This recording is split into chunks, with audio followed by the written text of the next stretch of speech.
Sumailalim na sa extra drug testing si pambansang kamao Manny Pacquiao alinsunod sa hiling ng kampo ni Floyd Mayweather Jr. sa bawat makakalaban nito.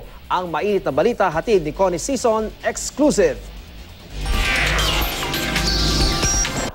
Mag-aalas 9 ng umaga nang sorpresang dumating sa Pan Pacific Park ang kinontrata ng United States Anti-Doping Agency o USADA na phlebotomist o tagakuha ng dugo na si Ruben Tejada para isagawa ang drug testing kay Manny Pacquiao. Sinalubong naman si Manny pagdating nito sa bahay ng magiging saksi sa buong proseso ng drug test na si Chris Forberg mula rin sa USADA.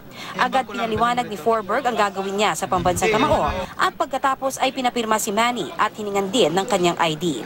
Dito sa master's bedroom, inihanda ang mga drug testing at urine sample kits. These are the urine collection kits. So that one pretty much has 2 glass vials inside of it, and they're all numbered.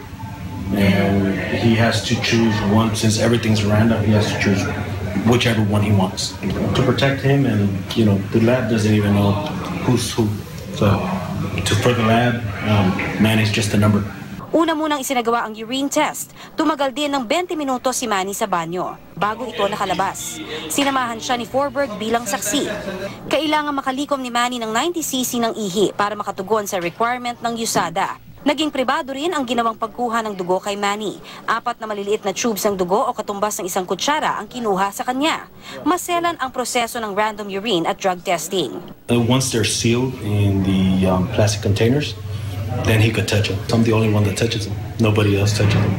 5 taon nang hinihiling ang extra drug testing na ito ng kampo ni Mayweather sa bawat mga makakalaban niya. Wala naman problema dito ang pambansang kamao. Siya pa nga raw mismo ang nagsuggest na patawan siya ng malaking multa kung magpositibo siya sa ipinagbabawal na gamot. Nagsuggest ako na $5 million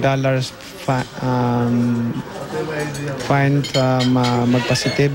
Confident ako dahil para maiwasan yung mga Mula rito sa Los Angeles, California, Connie Sison, GMA News.